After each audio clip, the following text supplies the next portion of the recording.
Portland Trailblazers held the #1 overall pick in the 2007 draft, and the clear undisputed top two players in the draft were Ohio State center Greg Oden and Texas forward Kevin Durant. Typically, teams will always draft the top big man prospect to rebuild their franchise around, but the Trailblazers had a history of drafting centers who had their careers cut short due to chronic injuries. As Portland started to pay closer attention to concerns regarding Greg Oden's potential long-term wrist, back, and leg issues, they started to spook themselves out of drafting Oden. They rationalized already having a big man in LaMarcus Aldridge and figured there was less risk with adding a 6'10 gifted scorer with no injury history. Portland went completely against the grain and struck a shocking draft night trade with the Seattle Supersonics to swap the first and second overall picks. The Sonics would draft Greg Oden #1, and the Blazers would draft Kevin Durant #2. In Durant's rookie season, he proved he was the scorer he projected to be, showcasing his ability to get buckets efficiently anywhere on the court. Any doubts about his frame or readiness for the next level were quickly extinguished as he averaged a solid 18 points per game and easily won Rookie of the Year. The young Blazers team went through their growing pains, but they finished with a much improved 46-36 record, just barely missing the playoffs. Portland's young core of Brandon Roy, Kevin Durant, and LaMarcus Aldridge had the city and franchise excited. This was clearly the team of the future for the rest of the league to deal with. With expectations high this season, the young Blazers would jump out to a fast start and immediately place themselves among the Western Conference contenders. Kevin Durant was becoming one of the superstars of the league with his ability to score at will in a variety of ways, but Durant had the luxury of continuing his all-around development while guard Brandon Roy was the leader and closer for the team. Both would be named All-Stars, with Durant leading the team in scoring, averaging 23 points per game. LaMarcus Aldridge was an all-star caliber third option as a low-post scorer and rebounder, who also presented many mismatches on a nightly basis. As a team, they were extremely potent offensively, finishing with an impressive 58-24 record, placing second in the West. Kevin Durant had quickly given Portland championship aspirations going into the playoffs. This group carried the momentum into their first playoff run, crushing the New Orleans Hornets in the first round, then eliminating the veteran Dallas Mavericks in the second round. Their biggest test will be in the Western Conference Finals against Kobe Bryant and the Los Angeles Lakers, and unfortunately, they would not pass. The young Blazers made every game close, but Durant was slowed down a bit by the Lakers' intense defense, and Kobe Bryant was virtually unstoppable. The Blazers were just not capable of dealing with the Lakers' championship experience right now. The Blazers were eliminated 4-1, but heads were held high. The Blazers knew they would be back.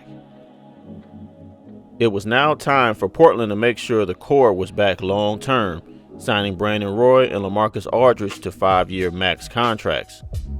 With some veteran pieces added to the mix, the Blazers were ready to roll, and Kevin Durant took the next step into superstardom. Durant was simply unstoppable throughout the season, whether it was inside or outside and everything in between. Durant would become the league's leading scorer, averaging 31 points per game, and the Blazers as a team would lead the league in scoring.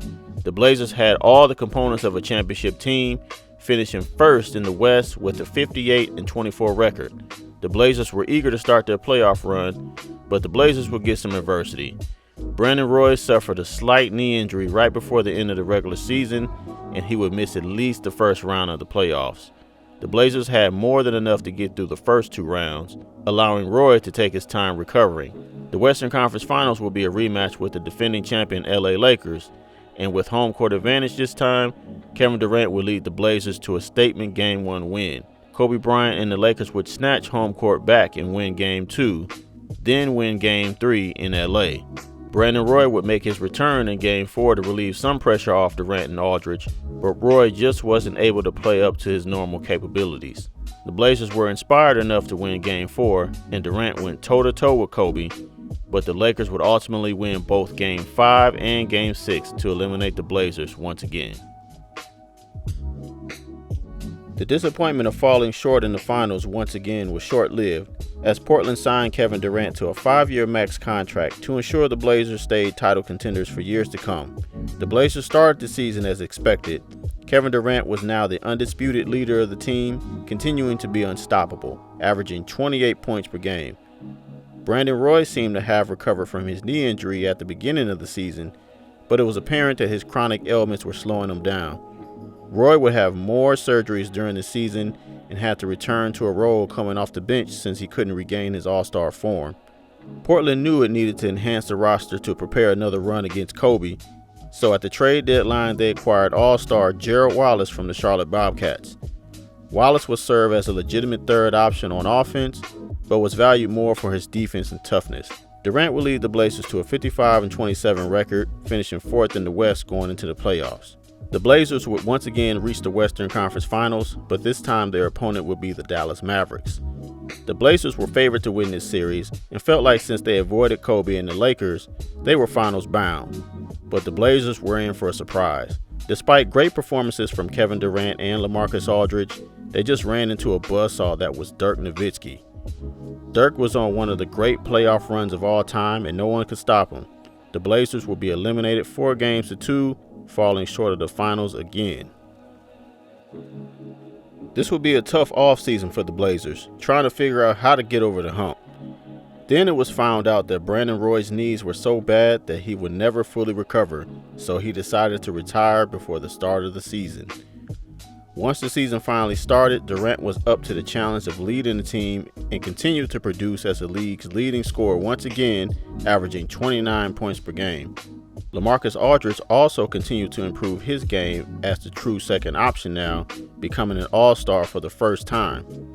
Gerald Wallace was solid for the Blazers, but right before the end of the season, Wallace would suffer a leg injury, putting him out for the playoff run. The Blazers would still finish the shortened season first in the West with a record of 50-16.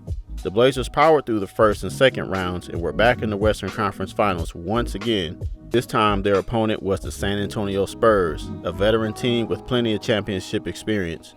To start the series, it appeared the Blazers seemed destined for disappointment again, dropping both games 1 and 2 at home. But the Blazers dug deep and Durant found an extra level to turn his game up to. The Blazers would dominate the rest of the way, winning 4 straight games to eliminate the Spurs. The Portland Trailblazers had finally done it. They were on their way to the finals. In the finals, the Blazers would take on the Miami Heat, fresh off losing in the finals last year. Kevin Durant and the Blazers showed they were more than ready for the big stage, winning a close Game 1, but the Heat, featuring the big three of LeBron James, Dwayne Wade, and Chris Bosh, were extremely motivated, and their experience dominated in Game 2. With the series shifting to Miami, Kevin Durant did what he does, trying to keep pace, but the Heat were the superior team. LeBron and Wade were able to make plays offensively and defensively when it mattered most, and the Heat would go on to win the next 3 games to win the series and win the championship.